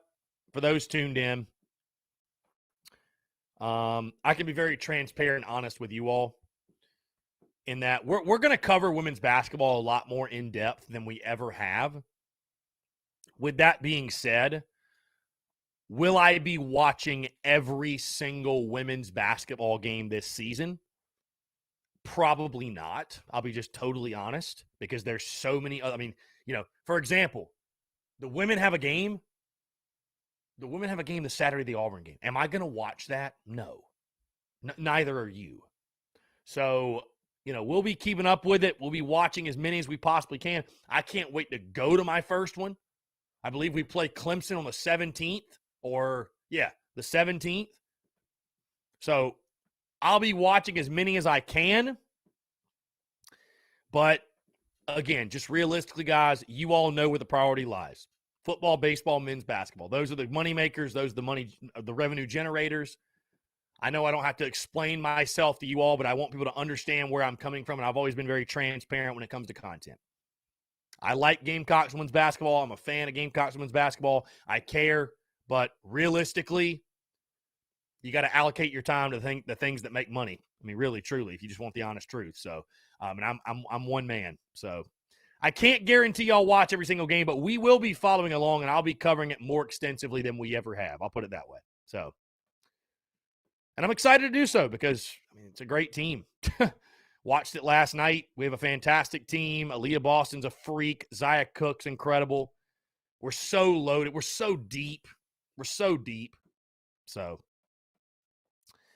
really, I almost look at the regular season as a warm-up for Dawn Staley's team, and what really matters and when the fun really begins will be the postseason. That's not a disrespect or taking for granted what Dawn Staley's built, what they've done, but that's just how good they are. Honestly, it's how good they are. So, again, guys, we're going to take one final break. I want to continue to hear from you, taking your questions, your comments, your calls, 843-790-3377. Again, that's 843-790-3377 here on this Wednesday, November the 10th, 2021. Again, want to hear from you. Questions, comments, calls, and more on the other side of the break. You're tuned in to the Daily Crow.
All right, guys, we're back. Final 15 minutes here on a Wednesday. This Wednesday, November the 10th, 2021. Taking your questions, your comments, your calls, 843-790-3377.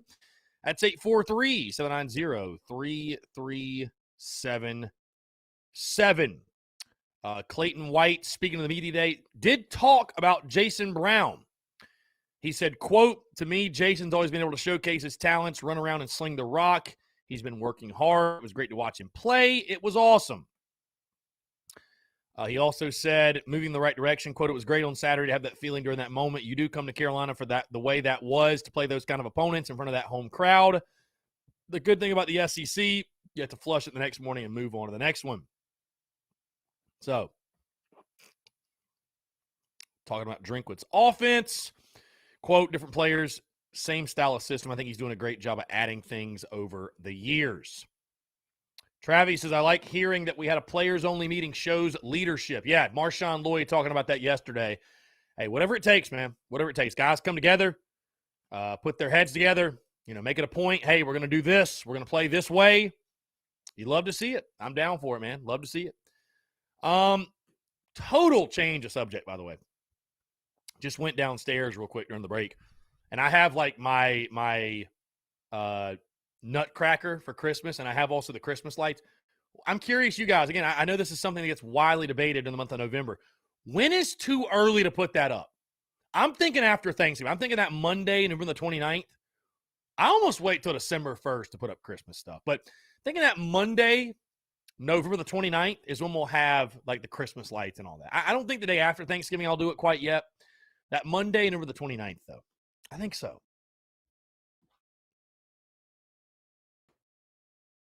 I think so.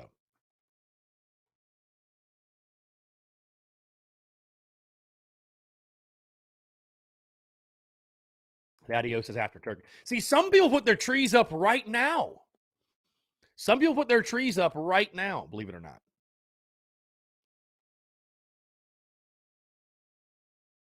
I ought to get me like a little Gamecock Santa. Eric Fryer, my wife likes to decorate the Monday before Thanksgiving to add something a little extra. Indeed, yeah. No, we'll have some Christmas stuff back here when we get to that point. We get to that time. So, all right, let's jump on the phone lines here. Call from Justin Kyle. Justin, what's up, man? How are you? Good, man. What you doing? I'm just chilling, man. Just hanging out, having a Wednesday. What's going on? I hear that. Good day to have Wednesday, right? That's indeed great Wednesday to have a Wednesday for sure. So I guess, did you watch the women games last night? I watched the majority of it. Yes, I left. So, I left and went to CLA for the men's game, but had it on my phone. But tried to watch as much as possible. So. Okay, so I guess my question is, watching that game, I really I was at work, so I was kind of watching most of it, but kind of having to not watch it the entire time. But it just seems like they just let our post players get hounded more than the other team. We're trying to get post position, they're just, it just feels like they're just clobbering our post players. Like Boston, Saxton, and it just, I don't know, man. I get you can't call a foul and everything, but at some point, Boston only had 2 points through 3 quarters. That's not just from not getting the ball. It's just, I don't know, man. It just seemed like they didn't call a lot of things that should have been called, early on in that game.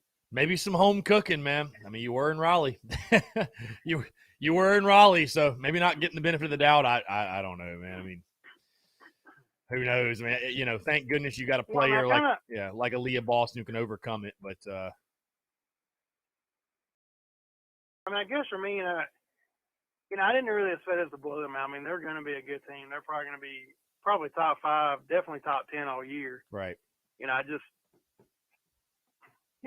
We always tend to play a little sluggish to start the season. We've done it, I don't know how many years. It's not because Don Slade's not a good coach, but they're still trying to gel and, get back into the rhythm of everything. But I didn't get to watch much of the men's game, but as much as I did watch, I think second half was a little more, I don't know, both were really decent, I guess. But it seems like the athleticism is way different with this team. A lot of speed, a lot of hustle, a lot of – I don't know, man. They seem to play good together. It seems like they wanted to be out there on the court together. I don't know. Hopefully that correlates into more wins than we think. Yeah. No, I think the athleticism definitely has improved. I mean, it's just, again, I look at the game last night against Upstate a lot like I look at the EIU game for football where it's just really hard to draw any conclusions. I mean, Upstate's a team that, last year, I know it was a COVID season, whatever. They won 5 games, lost every non-conference game they played. So we'll find out a lot more on Friday when you play Princeton and you play in this Asheville tournament or whatever. And UAB next week's a really good team. So, I mean, we're going to find out a lot non-conference, man. I mean, you play Georgetown, you play Florida State. Like, there's going to be challenges in the non-conference for sure. So, but I mean, the biggest thing for this team, I mean, because the conference is going to be tough. I mean, it always is. You got Florida. I mean, some of it's Kentucky. I think some of the teams are a little down, not the entire conference, but there's going to be teams that are winnable games, and we have to win those games in the conference. But I think the biggest thing is you got to win non-conference. I mean, if you lose to a Florida State, you can't really, it's not really a bad loss unless they just have a terrible season. But I mean, it's games where you're, favored, like Princeton, we should be favored. I mean, UAB, we should be favored. It should be a close game, but you really got to win, I think, at least 10 games in non-conference. I mean, that's maybe asking too much, but I mean, you got to start on the right foot. You can't go, 6-5 or 7-4. I mean, that kind of just puts you behind the stick starting the conference play. Right. Right, for sure. So, yeah, no, you have to. I mean, that's been the downfall of Martin's program of the last couple of years is the non-conference has just killed you. So you got to find a way to come out of that. You got to find your best 5 quickly. I'll tell you that because I think that's the biggest thing for this team right now is it's such a new-look team with so many new faces. Finding your best 5, the guys you can depend on, your most consistent 5, I should really say. So there's options there. They got depth. They've got depth, no doubt, but it's just such a new group. You know what I mean? Finding the 5 guys and finding the rotations that are going to mesh. So I guess my last question would be, man, I'll let you go. I know you're trying to get to your content, but if our running game continues to be as good as it is as far as, throughout the rest of the season, hopefully it's, you really want, if you're going to run average over 200 yards a game rushing, that kind of puts you, way ahead of where you need to be. Do you think that kind of sways some of these running backs that might have considered transferring due to the lack of consistency in the offense? Bro, I think people blow up the transfer portal. I mean, dude, anybody can transfer at any time. I mean, but like just to insinuate a kid's going to transfer because, is the answer always the transfer portal? And why are people so scared of it? Because guess what? No offense, if Marshawn Lloyd or anybody else, if they want to leave, then don't let the door hit you on the way out because we can go get another one in the transfer. So what difference does it make?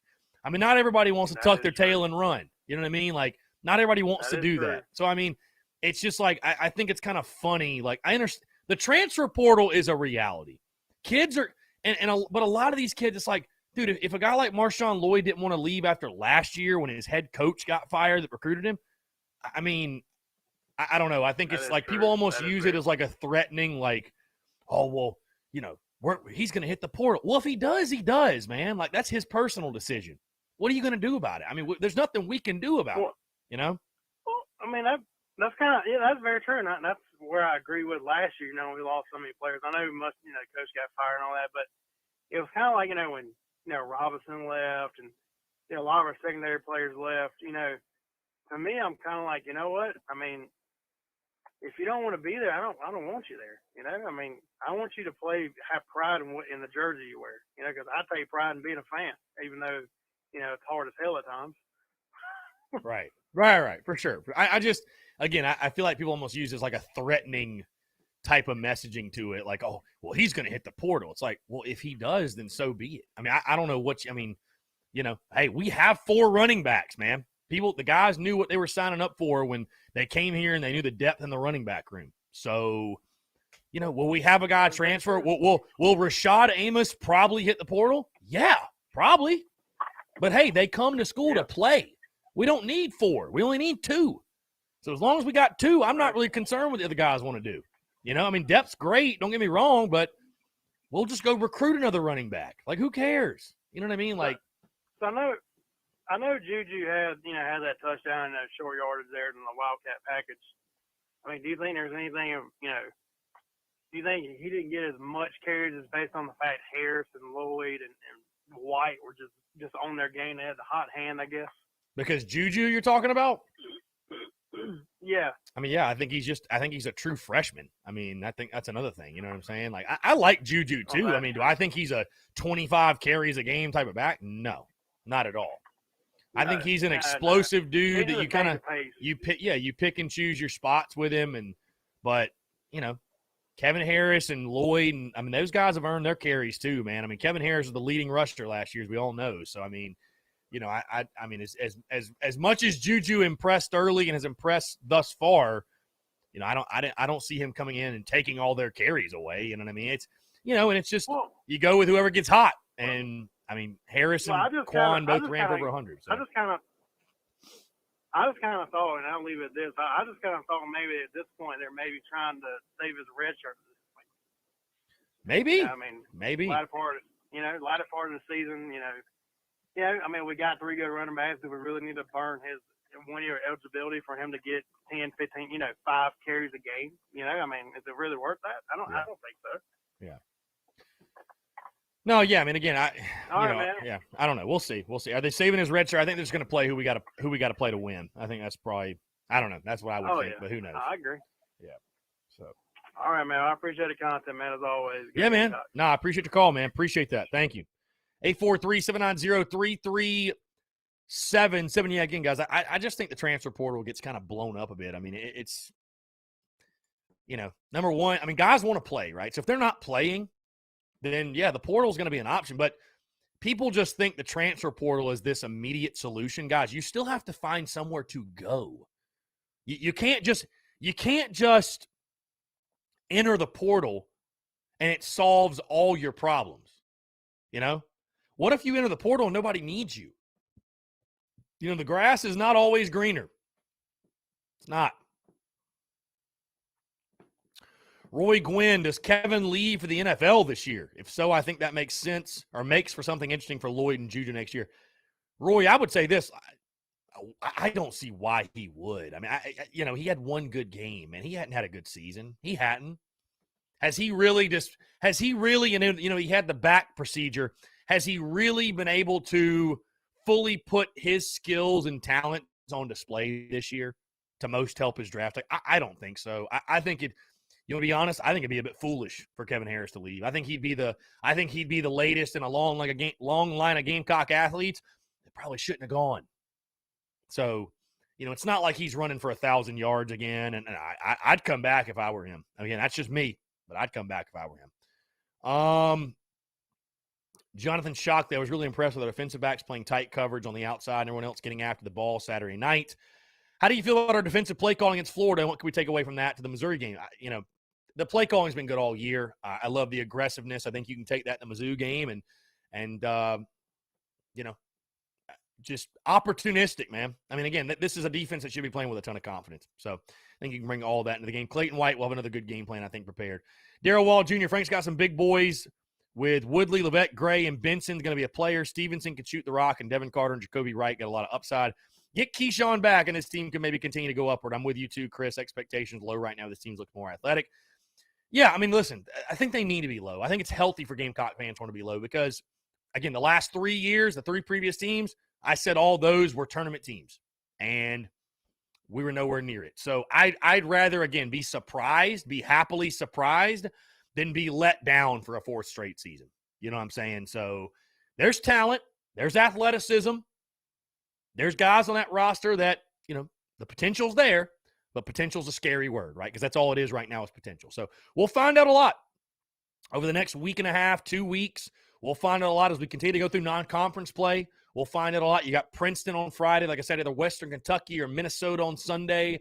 UAB at home next Thursday, who's a good basketball team. So you're going to find out a lot very quickly. So, And we'll see if they can put the pieces together, guys. We've hit 2 o'clock. Appreciate you all tuning in, guys. Again, if you have not done so, check out the podcast that dropped this morning, episode 533, talking the basketball games last night, both men's and women's. Shane Beamer's comments yesterday, SEC gambling picks, best bet. Also, guys, we're live tonight at Tin Roof, 5 to 7. Would love to see you out there. And, of course, this Saturday, watch party for Missouri at Carolina Ale House in Fort Mill. Guys, again, thank you all so much for tuning in. Stay tuned to all the content bleeding out the eyeballs here on this Wednesday and all throughout the week.